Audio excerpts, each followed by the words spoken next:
I used to do lots of things.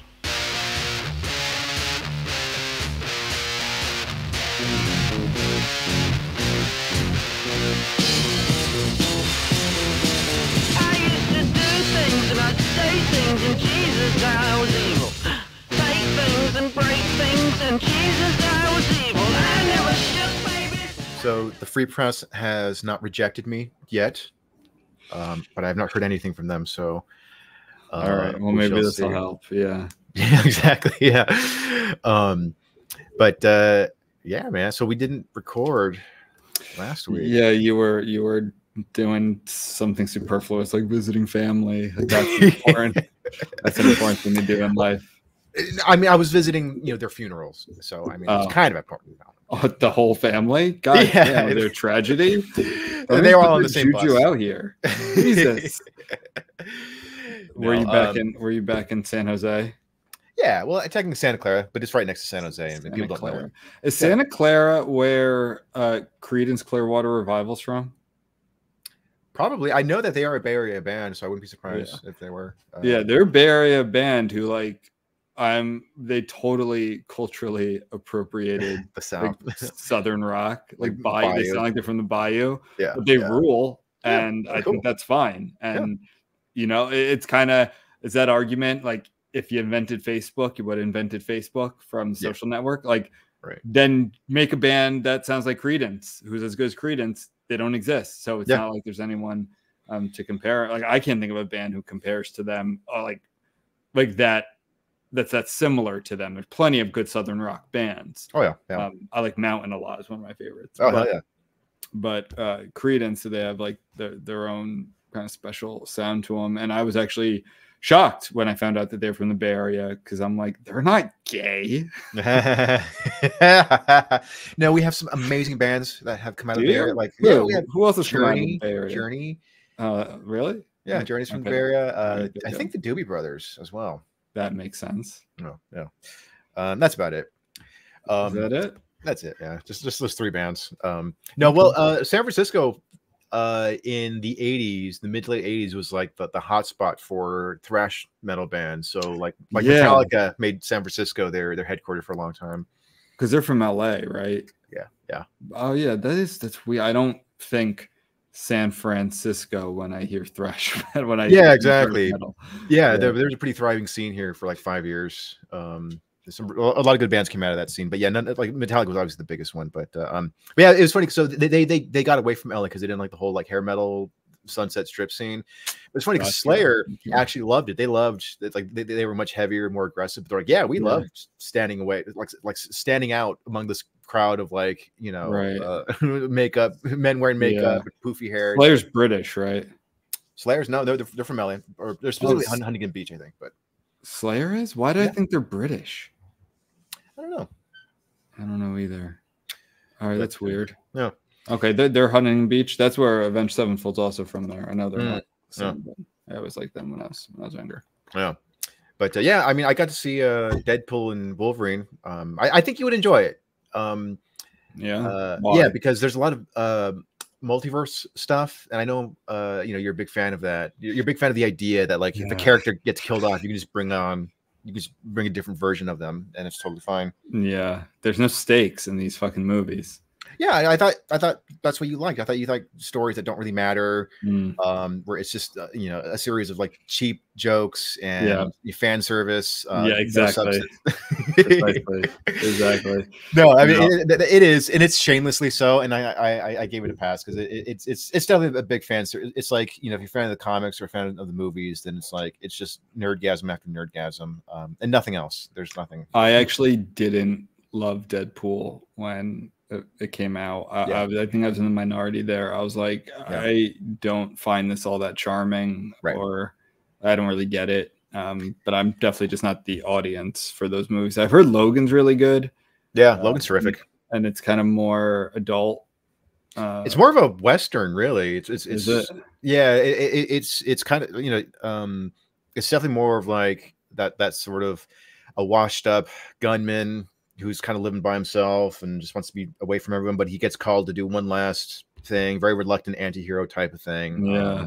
It's something more that there's very little in the way of like CGI or explosions and laser beam. Where's Wolverine from? Like what's Canada. his origin? Oh, from Canada. God, Canada. I know, yeah.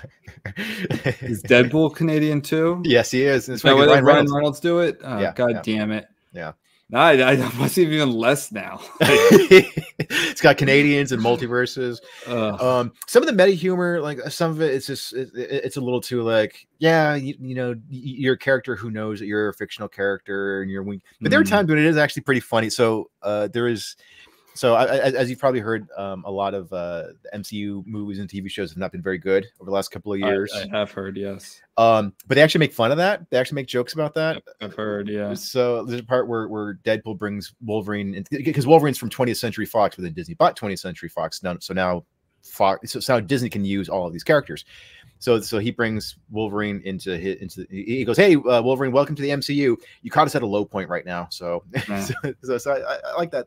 I'm sure I would enjoy it if I'm sure it'd be like fine, right? Yeah. You would not hate it, but yeah, I'm not a hater. I don't like actually a lot of the Marvel movies I've seen. I liked I thought some were really good. I thought some were okay, but I don't care. Like I just don't. I don't care at all about it. And I have so many movies to watch and so many other topics I'm interested in. Yeah, and this is like a 30 film series. So yeah, it's like... I think honestly, I think that might be why, because I'm one of those people who, if you're going to connect stuff, I actually want to see the whole puzzle. Like I want to watch from the beginning. I want to know, like, I don't really want to pick and choose. And I think I just got into it. Or I didn't get into it all, but when I was even dipping my toe in, it was too late. I'm like, I'm not going to do this. My brother did it. My brother watched, like, I think one summer, he just started from the beginning. I watched them and he loved them. And I'm like, fine, but I'm just not going to do it. I don't care enough to begin with. And same thing with like all the Star Wars stuff, let alone like the political shit with it. Yeah. It's like, it's too much. Yeah. But at least with the Star Wars, it's like all these spin-off shows that I don't even feel like I need to watch. I just wanted to watch what's canon, I guess. Like the movies.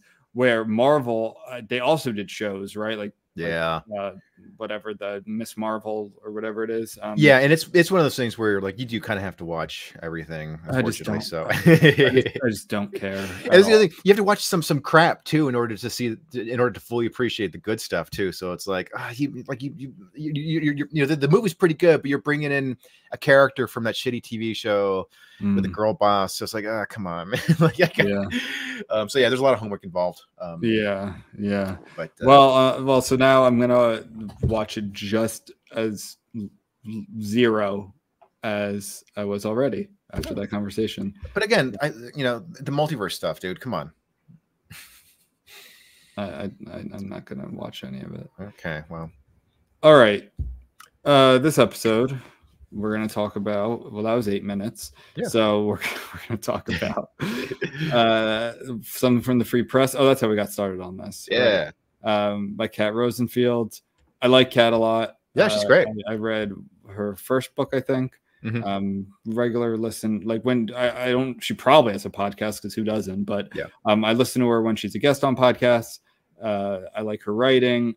This article is called What School Didn't Teach Us. So this was a series that the Free Press did over the summer, and that was the prompt, What School Didn't Teach Us. And then like each writer or a handful of writers, contributors at the Free Press picked the topic, right? So this was, you need to lose control.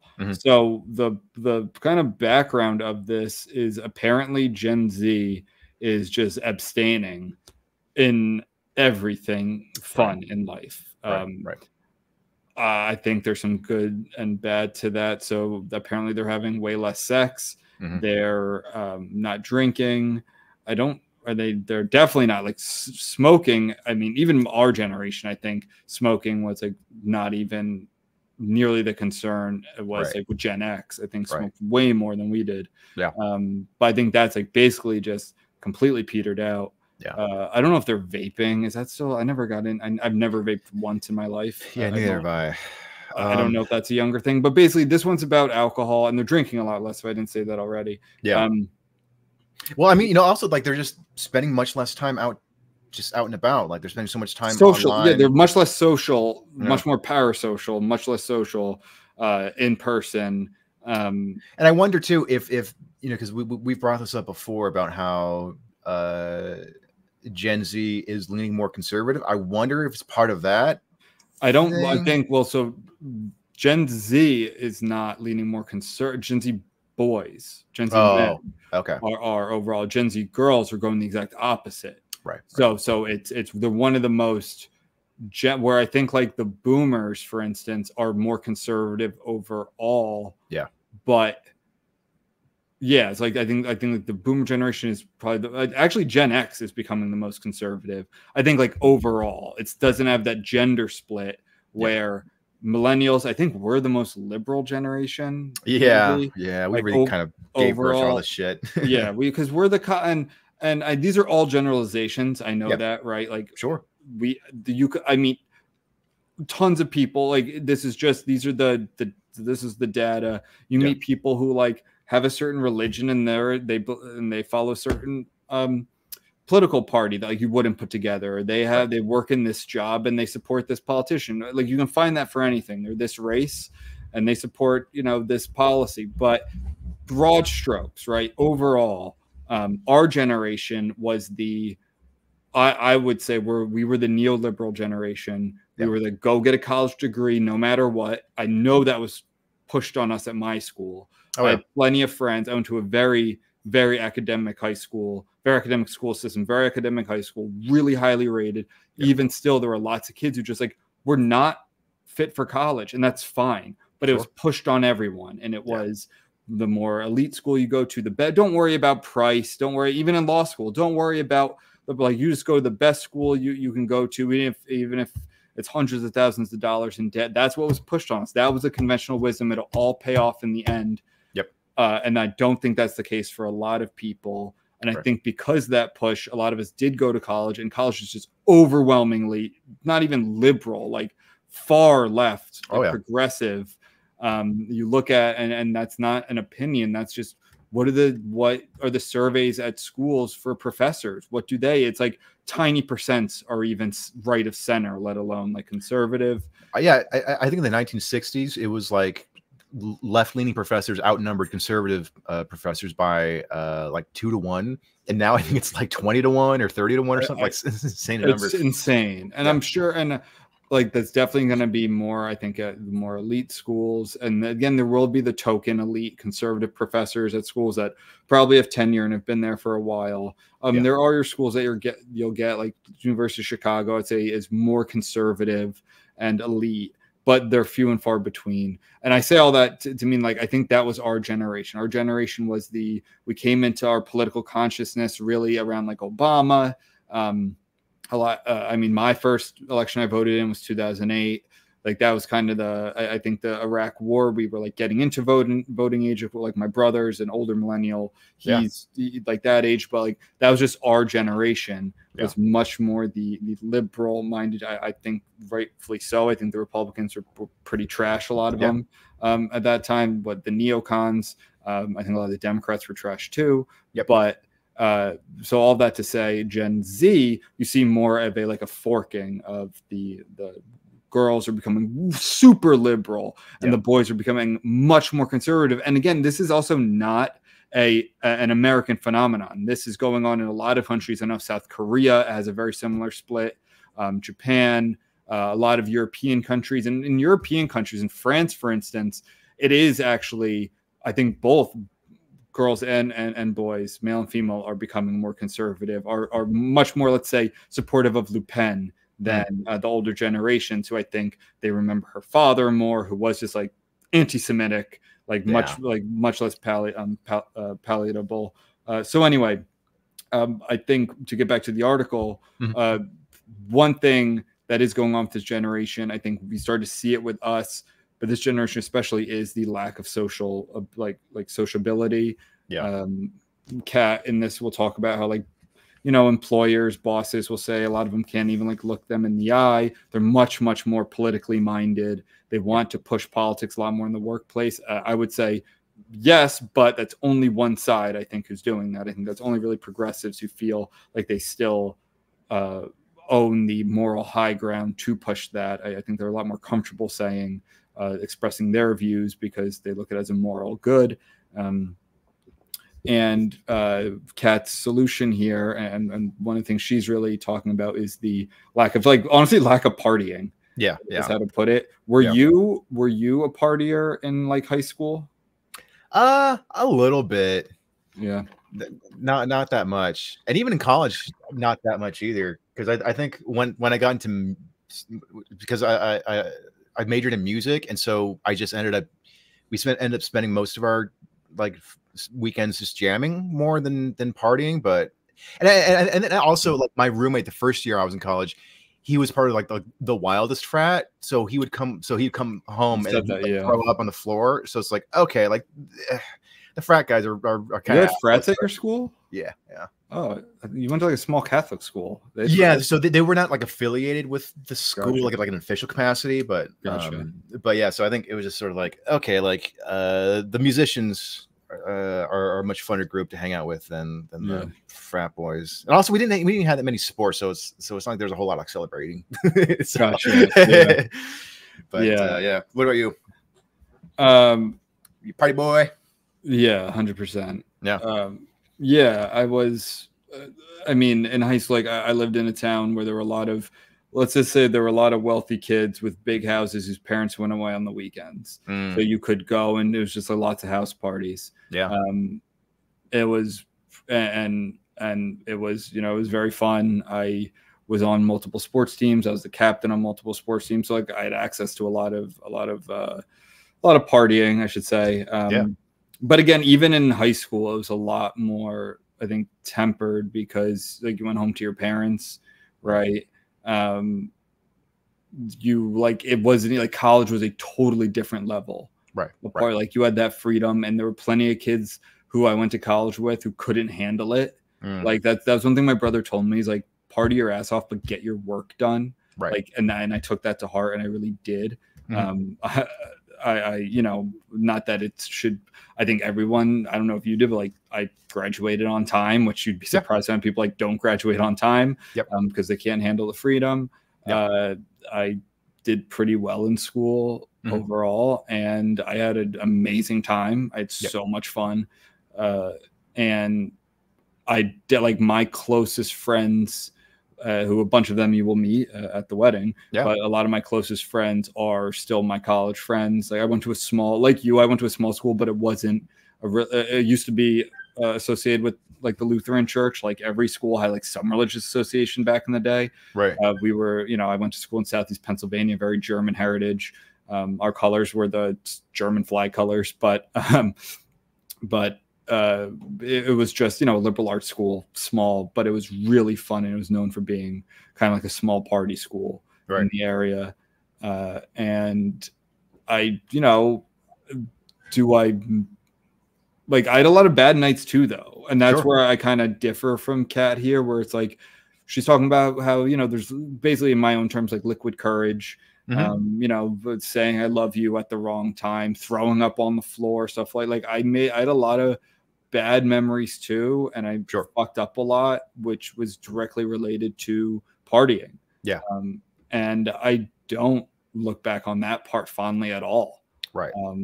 So I don't really agree with her on that part, where it's like, it's like, I feel like this is a little one-sided, and if you look at some of the comments, they say that too. Well, she kind of tempers it a little bit towards the end. She says it's not that young people should drink to excess, or at least not more than the requisite number of times it takes to learn where the lines of excess lie. But if we acknowledge the dangers of alcohol, we should at least acknowledge how glorious it can be. But yeah, no, you're right though. I definitely agree with her overall point of like, look, young people, like you're only young once, so you should be able to cut loose a little bit more, right? And especially with this young generation that's so obsessed with social media and just staying home and being online.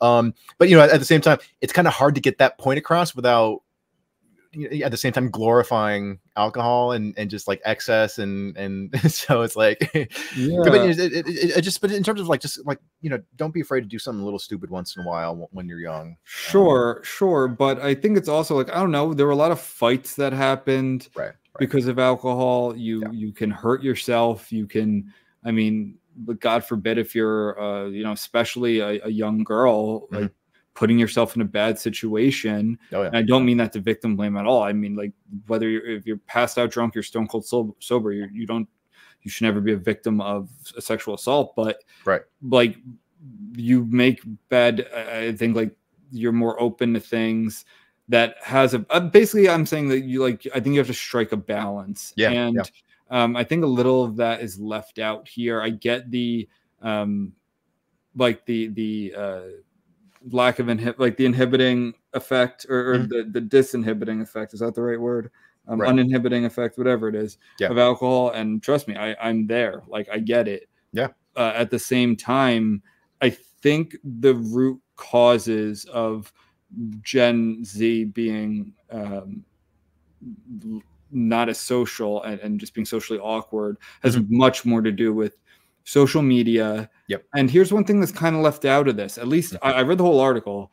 I didn't see anything in here, but like, oh my God, if some of the things that we did and said when we were drunk in 2006 or 2012 even were recorded and like posted, like, that's true. Feel so bad for young people now who have to worry about, which is like a real worry when you have kids, high schoolers, getting their scholarships taken away or their spots at colleges taken away because they were singing along to rap lyrics 4 years earlier that had the N-word in it. And they weren't on a racist tirade saying the N-word. They were just rapping along to a song that was fine to do at the time because they posted it online. And then, and like, I get that. I feel really, I'm being serious. I've legit sympathy for that kind of always feeling like you're being watched. Now, a lot of them, okay, don't put shit online. Don't, but I think that's easier said than done. And also a lot of it could be like surreptitious. It could be,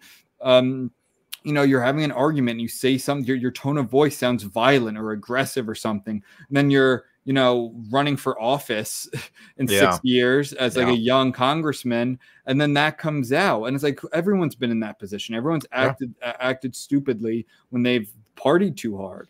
I just think of myself and my God, if some of those conversations, some of those arguments, some of those, like, just overindulging, to put it, you know, kind of mildly. If that was recorded, like, and brooded about the internet, that would really suck. And I feel, and I get that. So I think that's more of what this has to be. And it actually cuts against Kat's argument, because when you're uninhibited, you tend to make worse decisions. And that can open up really great experiences that you wouldn't have otherwise. Some of my fondest memories of, you know, my 20s were like drunk nights with friends, just hanging out, sitting at a bar at a table, cracking jokes. But then the bad nights, it's like, that could be life ruining shit. No, that's true. And it's like, you know, in order to do that, you have to, like, you know, if you're gonna throw a party, tell everyone, hey, don't bring your phones. Like, it's never gonna happen, right? You know? It's never gonna happen. I know. I kind of wish. I don't know. Like, I have, as much as I say things like, you know, people always complain about whatever, right? Whatever the new thing, like, it's never been a better time to be a woman in America, right? It's never been a better time to be a racial minority. It's never been a better time to be a gay person, right? But that doesn't mean there aren't new challenges that people have to overcome. I just think the vast majority of them have nothing to do with these immutable characteristics, and more to do with our culture. And that being a young person, being like a 22-year-old or even an 18-year-old senior of high school, like that, I feel really bad for them, because one bad night that might just, like, maybe it might ruin a friendship or something. But now, like, that used to just, like, maybe ruin a friendship for 6 months or something. Now it could, like, ruin your career. Seriously. So yeah, no, I agree with a lot of that. But, you know, I'm glad that she is kind of taking, you know, this sort of stance. It's something that isn't really talked about much, and also, you know, she doesn't really acknowledge the effect that parents have. You know, like helicopter parenting has become so much more prevalent now. I mean, we like, our generation was actually the first one that really experienced it, and it was because of cable news in the 1980s. So Jonathan Haidt has talked about this, how, you know, when we had the advent of cable news, you could have like a 24-hour like nonstop news. So like whenever a kid went missing, parents just heard about it nonstop. So when we were growing up, it just seemed like, and even in the 90s when actually, like from what I understand, like a lot of those crimes we started to see a decline in like, child abductions and stuff like that. But it seemed like it was, happening at a much higher rate. So that scared a lot of parents too. So yeah, I totally get it. And I kind of think like, I don't know. I have that impulse also. Like I want to be really protective and I don't want bad things to happen to the people I love or, my animal, like my pets and that sort of stuff. And I don't know, maybe I didn't do a great job here because we didn't really read much of this article. I think we've kind of summed it up. Like, I get, she starts with Lord of the Rings, how at the very end of this whole, treacherous trilogy, they're drinking, the hobbits are drinking in a pub, and Sam wants to speak to his crush, and he says, he's gonna throw back a drink. He throws back his pint before, to build up the liquid courage to go talk to his crush. That's always fun. Like that's great. Like I don't think anyone would argue about that. It's more of the kind of partying that I think would just cause, like, I guess we'll see. Yeah. Do you think it's a net benefit to that? I do. Like, I think it's actually a good thing that the younger generation is drinking less. Yeah, I think overall, yeah. But I do wonder if it's just going a little too far now.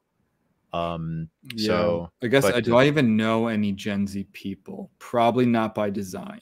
So yeah, I know a few, and I know for like dating apps have just fucked up romance. Yeah, I could see that too. That's tough. Yeah, because I mean, I met my fiance on a dating app, so it worked out for me. Sure, yeah. But I totally get how it could mess with you. Like just what's always out there and the attention. Right. I know a lot of people use them, especially a lot of women, like they have actually no intention of meeting the people they match with on these apps. It's just they like the attention, which to me is kind of sad. Yeah. But and also, like, it's a shortcut, and too, where it's like before for a lot of people, for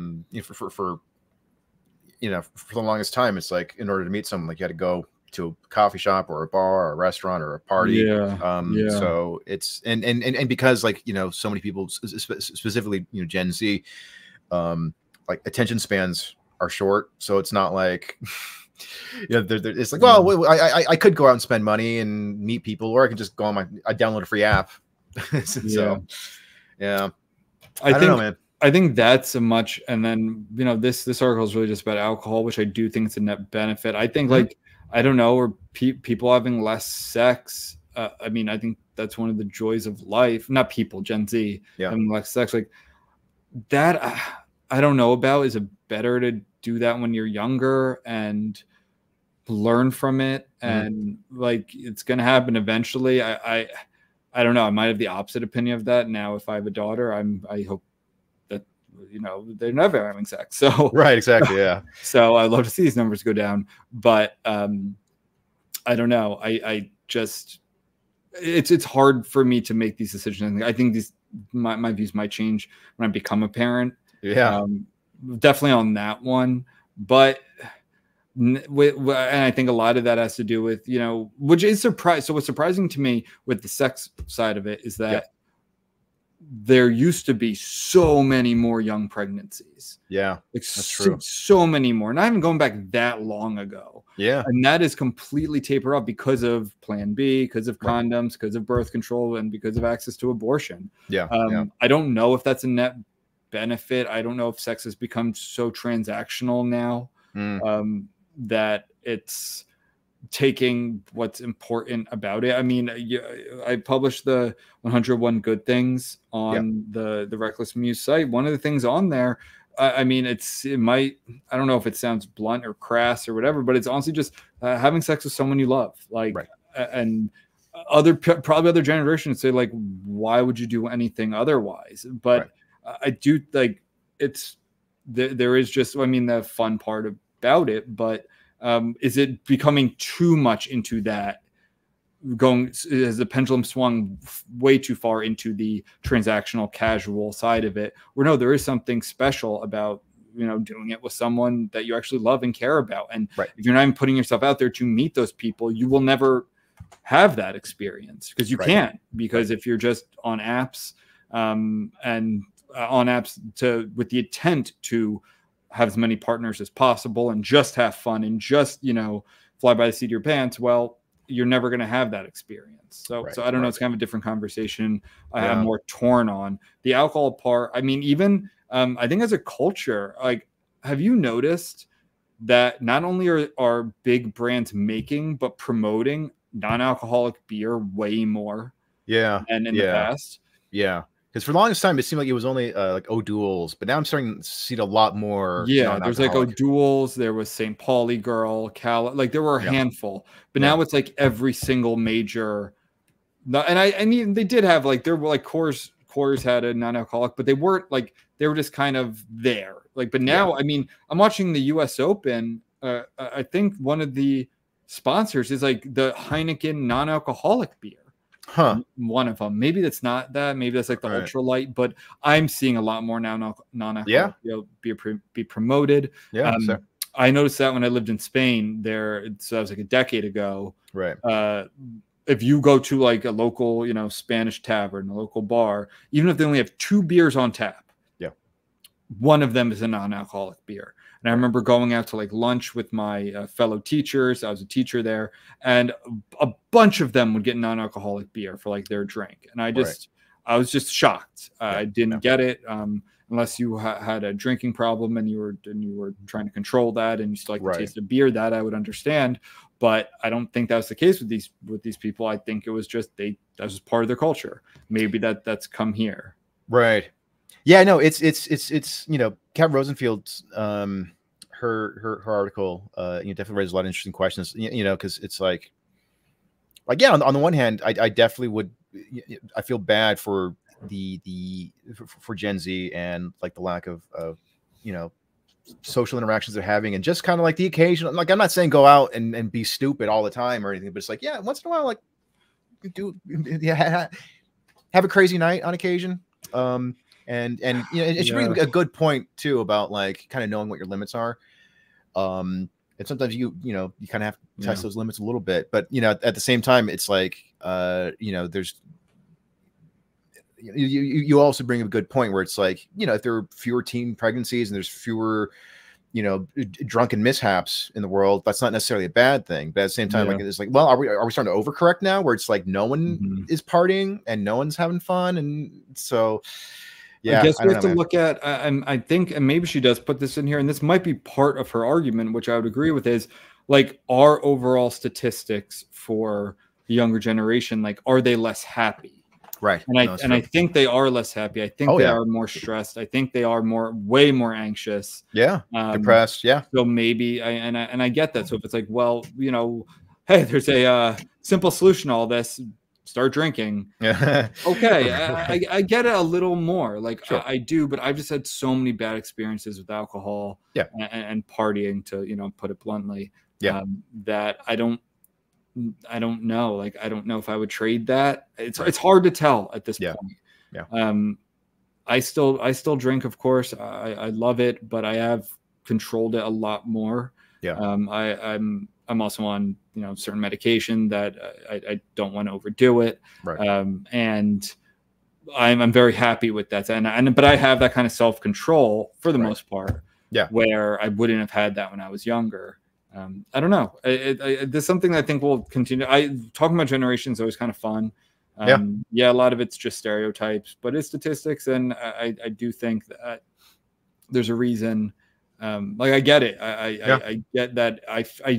I feel bad, like you said, in the sense that it kind of, from my perspective, it looks really shitty for them. That they're just like, they just want to make TikToks. And are slaves, so to speak, to the algorithms. And especially young girls, a lot of their self-esteem has been cratered from social media. And it's like, if you guys just went out there, like, go have a house party. Yeah. I don't know. Go, like, just go hang out. Go goof around. Don't destroy anything. Don't fuck up anyone's property. Don't hurt yourselves. But just, like, go have fun. Go be social. Yeah. Yeah. You got to strike a balance. Right.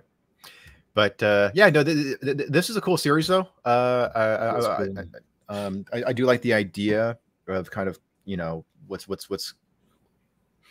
just not being, you know, what's just not as prevalent among, you know, like younger generations now, and what are some of the experiences that those formative experiences that a lot of young people are now missing out on. So yeah, no, it's a fascinating article, and so good on you, Kat Rosenfield, for prompting. Yeah, it's cool. I like Kat a lot, and I think it definitely is a good topic to talk about. I do like, last thing I'll say about this, and then we'll move on to the next one, is did you see the bar tab that the founding fathers ran up? Oh yeah, that was cool. I never knew that the night they signed the Constitution. Yeah, hell yeah. they 2 days. Or wait, 2 days before the paper was finally signed, so they had written it, right? It took more than a day. They ran up a legendary bar tab that included 54 bottles of Madeira, 60 bottles of claret, which is like a red wine that used to be very popular, and 8 bottles of cider, plus 7 large bowls of punch. Yeah, hell yeah, pretty great. Yeah, that made me feel a little patriotic too. Yeah, that's cool. Yeah. All right, moving on. Yeah. So our boy Francis Ford Coppola. Is it Coppola or Coppola? Because I've heard both. Coppola. Yeah. Yeah. Coppola is just wrong. Yeah. So we've talked about his upcoming film Megalopolis, and he's a fascinating figure because he's made some absolutely amazing, legendary films, and he's made a lot of duds that have been largely forgotten. And yeah. Well, so it's but it's funny because like when like the films that he did make that are terrific, they're like you know, like they're like foundational, like, you know, film school, like you have to watch this film, you know, sort of thing. But yeah, so this has been fascinating. He's been popping up in the news recently.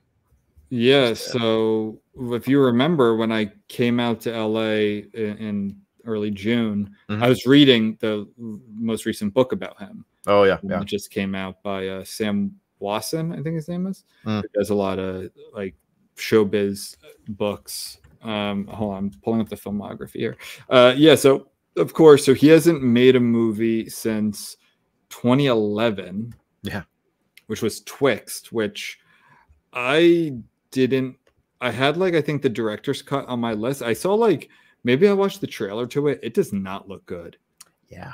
Like and when I say it doesn't look good, like it doesn't look good. Yeah. It was, maybe it was the one scene I watched, but it was like, felt really, like you said, washed out. Yeah. Super bright, and like, I don't know. And I love well, who was the actor in that? The guy who now has a lot of issues speaking. Guy from Heat and Top Gun. Val Kilmer. Yeah, Val Kilmer. Yeah. So anyway, yeah, Coppola, obviously Godfather's, Apocalypse Now, which you don't like. I want to put that in there. Apocalypse Now? I love Apocalypse Now. I thought we had a whole argument about that when I was in LA. No, I don't think so. We definitely argued that you don't like Apocalypse Now. I don't like Leonardo DiCaprio, but I don't think he's a movie. We also argued about that. Yeah. Apocalypse Now? Yeah, no, I love Apocalypse Now. What? Yeah, I swear to God, like I don't know. We have to go back and listen. I'm going to go back and listen to that episode because I could have swore we argued that you do not like Apocalypse Now. No, I love that movie. I have like the complete dossier version that's got like multiple cuts of it. Stuff. All right. Anyway, okay. Apocalypse Now. Yeah, Apocalypse Now is great. He did The Outsiders. It is. They did The Outsiders. Outsiders. The Conversation. The Conversation is good. Have you seen that one? I did. I watched it this year for the first time. I watched it probably like back in June, around that time. Yeah. It was great. Yeah. I haven't seen a lot of this other stuff though.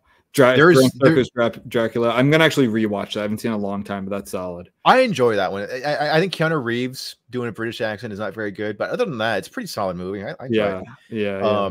Rainmaker, I love. I love the Rainmaker because I love, lawyer movies. Oh yeah, I haven't seen that one yet. It's very good.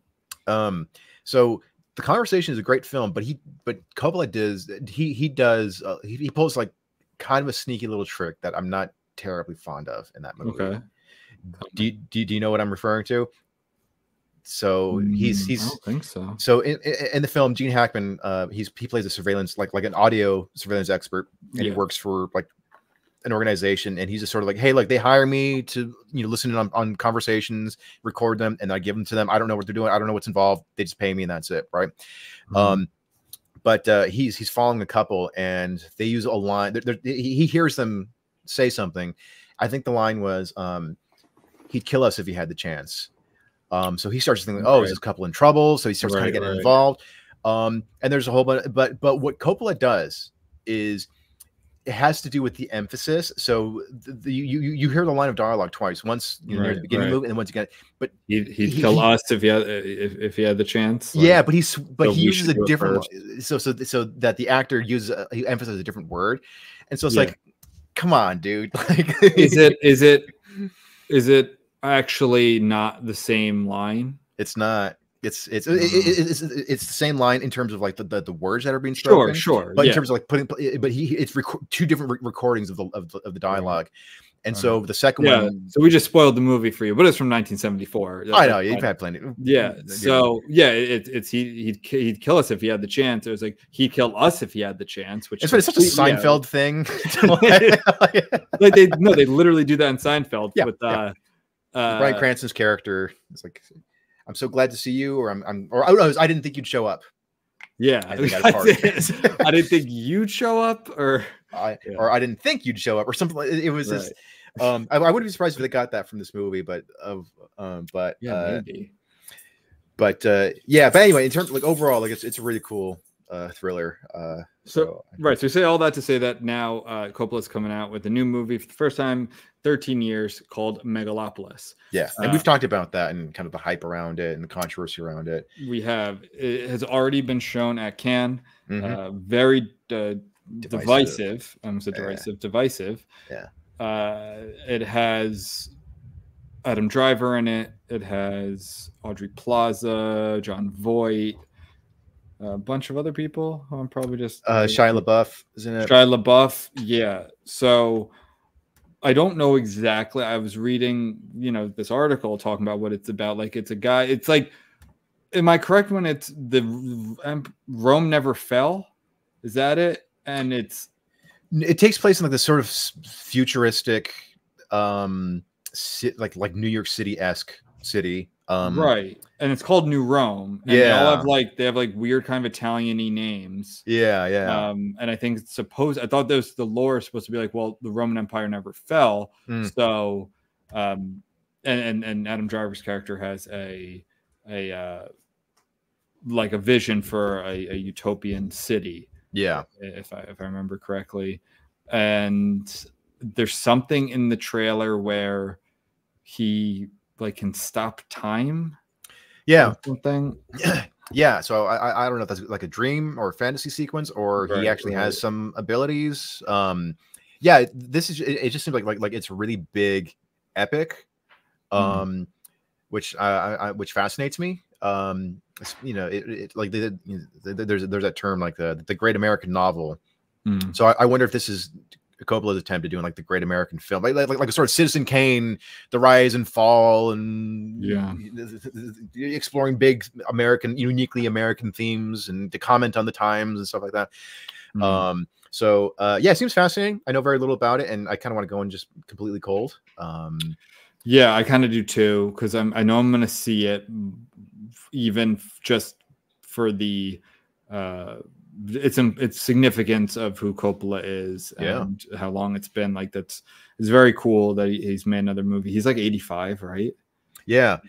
So this is a fascinating article because it's he's still pretty sharp, and he's still like super ambitious, and he said that he kind of took a step back from like studio filmmaking to almost become like a film school student. To kind of relearn filmmaking, so maybe that's why some of his independent films don't look very good. That could be by design, where it's like, I'm going to kind of strip away like a lot of like the basics, like all of the luxuries that you get from working on a big budget movie, and just kind of focus on like sort of bare bones sort of thing. So I do really admire that about him. Like he's trying to like reinvent himself a little bit. I mean, he is an artist. He's a you know, I don't know how many more of these kind of directors we're gonna have. Yeah. Right. Yep. Doesn't mean he always hits. Like, he has some stinkers. Mm-hmm. This movie, I mean, there already are reviews out for it from the critics on Rotten Tomatoes, and it's not good. It's like 56. Yeah. I think it kind of sucks. I don't know. I can't tell if it's, you know, people want. I want to believe it's sincere. Right. I have no idea, but I'm definitely going to see it. And other people who are in it, by the way, are Giancarlo Esposito, big fan. Jason Schwartzman, who actually is a Coppola. That's right. I didn't realize that till I read the book. Dustin Hoffman. I don't know some of these other people. Natalie Emmanuel, Grace Vanderwall. So if you Talia Shire. I'm not exactly sure. Oh, she was in The Godfather. That's a sister she was too, Adrian. Right? Oh, is it? Oh, that's right. Yes, it is. It is. She was Adrian in Rocky, right? Yep, that's right. Yeah. So anyway, I don't want to learn too much about this. What this movie's about comes out in almost a little less than a month. September 27th. Yeah. So why are we talking about it here? Well, one thing that popped out of this interview that's beginning like one of the most attention. So the interviewer asks him, "You cast John Voight in a role that bears a strong resemblance to Donald Trump, and I'm going to guess that there are some political viewpoints he holds that you don't share." So John Voight is a pretty outspoken conservative Trump supporter. And then Coppola responds with, "What I didn't want to happen is that we're deemed some woke Hollywood production that's simply lecturing viewers. The cast features people who were canceled at one point or another. There were people who are arch conservatives and others who are extremely politically progressive, but we were all working on one film together." That was interesting, I thought. So I'm glad that he's not setting out to like make a movie that moralizes, but also it's like coming right out and saying that it kind of puts a little bit of like a stain on the movie a little bit. Like I would like if I made a movie, I would never want to come out and be like, yeah, this is not a woke movie. I would never just come out and say it. It's like it also and it also, by the way, what people are going to argue is what I hate is listen to yourself, Francis. You're saying they're canceled and they're in a Francis Ford Coppola movie. Right. Like they're not canceled. So I hate that term because it gets used in like really dumb ways and it doesn't mean what a lot of people think it means. Right. And I think people when someone says like someone's been canceled, it's like, well, they never work again and they have to go like live on the margins of society. And no, that's not what like canceling is.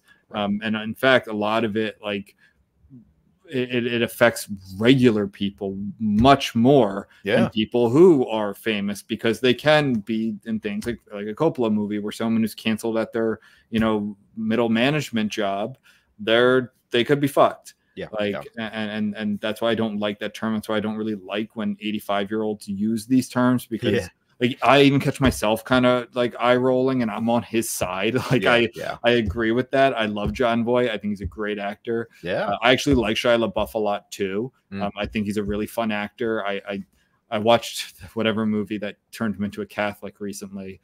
Oh yeah, and is that why he has like a Southern accent now? Like, have you noticed? Like, in real life? No, that's not why. He was playing. I mean, this movie was bizarre. I can't remember the name of it. It was one of the worst movies I watched last year. He's playing Padre Pio, who was that's right, who was an Italian saint, and he's just speaking like Shia LaBeouf in the movie. It's bizarre, which is actually good. Like, don't get me wrong, I actually like that more. When people don't do accents that they don't have. If you're not going to speak in the language, unless he's going to speak Italian, just speak in your regular accent. I always use the example of Death of Stalin. I think they do it the best. But other people in the movie aren't doing that, is my point. And it's just wacky. It's all over the place. It's a very, very bad movie. That turned him into a Catholic, I believe, and he became very religious after that. That was the last thing I saw him in, and again, that was only last year. I know he's had some issues, but I just don't like that. Like, like people just, at this point, just roll their eyes, say, well, just be like, if I'm his PR and I have the views that I have, it's like, just say, you know, I'm casting based on who I think is great for the role. Like, yeah, like John, I like that he says like there are arch conservatives, which is kind of an awesome term. Yeah, there are, I've never heard that term before. What is that? Yeah, I super conservatives. Yeah. The arch conservatives, like they're like evil conservatives. I would just be like, if I were, you know, if I could answer the question for him, I'd say, well, yeah, I don't cast based off political opinion. I cast based off who I think would be great for the role. John Voight, yeah, I think that's ironic because John Voight's very open about his conservative beliefs, but I also think he'd be great as this character. And I cast people who are conservative, liberal, doesn't matter. Like that, like that's what I want to see more of than like the swing to the other side where it's like not woke, canceled this, woke that. Like that just kind of feeds the other side. Yeah, definitely.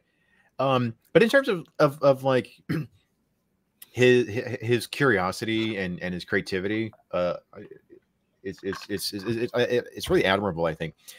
So there's a section here.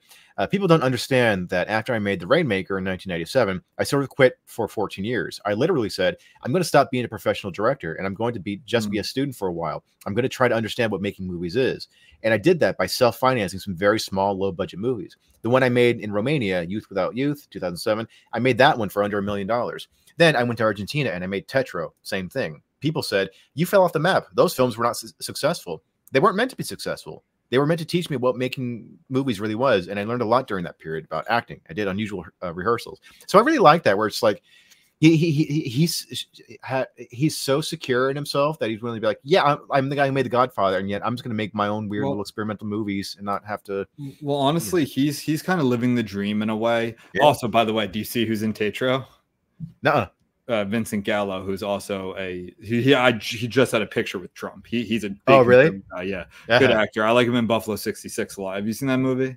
No, I haven't. That's a very good movie. Yeah, it's cool. It's kind of fucked up, but it's cool. Yeah. Anyway, Coppola. So he's like living the dream where. So I'm not going to go over the whole guy's life, but he took absolutely insane risks.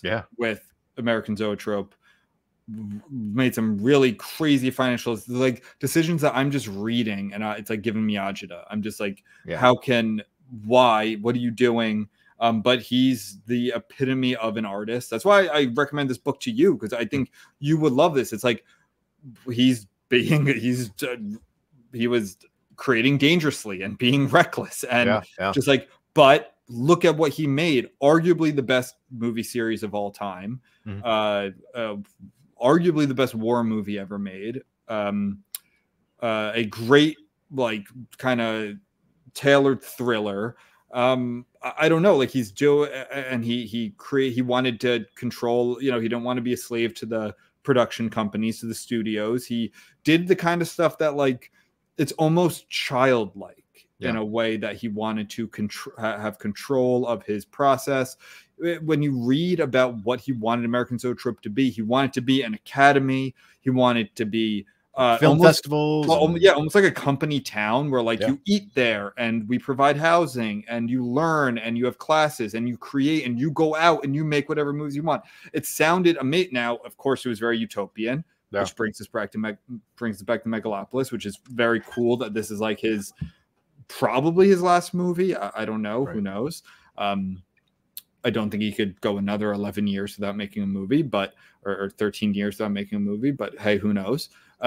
So I commend him so much in that respect. Like, reading about what he wanted to create, he was living the dream in a way where where everything went according to plan. It very much did not. I think he had some bad family relationships. He was in terrible debts at times and stuff that would, honestly, I don't even know how you could sleep at night. But from an objective point of view, it was like, I love people like that. You want people like this to exist. And I mean, he'll live on, you know, his legacy will live on forever. And I just think it's really, really cool. And I really hope this is a successful movie. I don't know. I mean, both financially and critically. I don't know. Yeah. I wonder if the divisive reviews might be a good thing in a way, where it's like maybe this is a misunderstood film, because like, you know, like for example, Stanley Kubrick's films, like when they first came out, did not get very good reviews. I don't know if they were like total flops with critics, but it was, some people thought 2001 A Space Odyssey was a brilliant film, and others thought like it was just like a weird psychedelic, self-indulgent, self-important piece of shit. And then now it's regarded as a classic. So I wonder though, I hope that even if it's not a huge hit with critics and fans now, that it's something where, you know, generations from now we go, oh yeah, it was actually a really good movie. Like we just didn't understand it fully, and maybe it was kind of ahead of its time. Yeah. But I also do, I hope at the very least it does well financially. Because I mean, like he's putting up $120 million, and so he went. So at the beginning, you know, he's giving this journalist from Rolling Stone magazine a tour of his winery, and he's like, he's pointing at this like the beautiful vineyards and everything, and he goes, "This is what's at stake." So I thought he like sold all the vineyards or something. Maybe not. And my parents keep that fucking vineyard in business, because it's like all they drink. Yeah, it's Coppola wine. Yeah, my parents went there actually. They went to the winery. What? Oh, it is Napa. Okay, yeah. I mean, that's like creme de la creme of land in American winemaking. Yeah, my parents, it's like there's never not a couple bottles of Coppola in the house. Nice. In the kitchen. So yeah, I'm gonna mark down. I think we should see this as soon as possible. Yeah. And do an episode on it. Yeah. I'm so nervous though, because I want to love it, but I'm also gonna be honest about it. And yeah. See. Yeah, so I mean, you know, this I even if it's not good, I hope at the very least it will be interesting. It's like this is, you know, an auteur who's had many successes and also many failures, and he's kind of like swinging for the fences even at this advanced age. So I hope he's just kind of giving it all he's got. So yeah, we're rooting for you, Coppola. If you're listening to this. Yeah, he did, by the way, he did sell a portion of his winery to spend 120 million of his own money to fund it. Oh my god! And and it was already delayed from COVID. Oh shit! Oh my god, this poor. I almost say this poor guy, but he can also fund $120 million movie, so I don't feel too bad for him. Yeah. Well, you know, his attitude reminds me. There's a famous classical cellist whose name escapes me, but he kept performing like well into his 80s, and he was still, you know, like doing really well. And somebody asked in an interview, somebody asked him, so why are you still, you know, at this advanced age, why are you still like playing and performing and practicing and touring and all this stuff? And then he said, because I think I'm getting better. so I love that. Yeah. I mean, I hope to be, you know, writing novels to the day I die, or create, you know, doing whatever you love, whatever gives you, like, I don't know, purpose. Yeah. So good luck to you, Coppola. Yes, if you hear this, Francis, we're rooting for you. Yeah. All right, Benjamin, is there anything else you want to? No, I think that's all for the good of the order. All right. Well, stay reckless, fight the crits, and go check out Megalopolis. Well, in a month. Yeah, in a month. Yeah. Check out our episode that we just did on Tuesday with Anthony, who's been on the pod four times maybe. I always forget the name. What's that term? It's a what's it? Plausible deniability. Plausible deniability. Yeah. Yeah. Check it out. That was a fun conversation. We covered Albert Camus. Yes. And we mostly focusing on his essay "Create Dangerously." So yeah, check it out. It was fun. And go check those guys out. Go support them. Yeah, we were retweeting them on. So if you follow us on Twitter, which I'm assuming you do if you listen to this podcast, you know, you can find them there. Yeah. All right, everybody, take it easy. See you, Joe.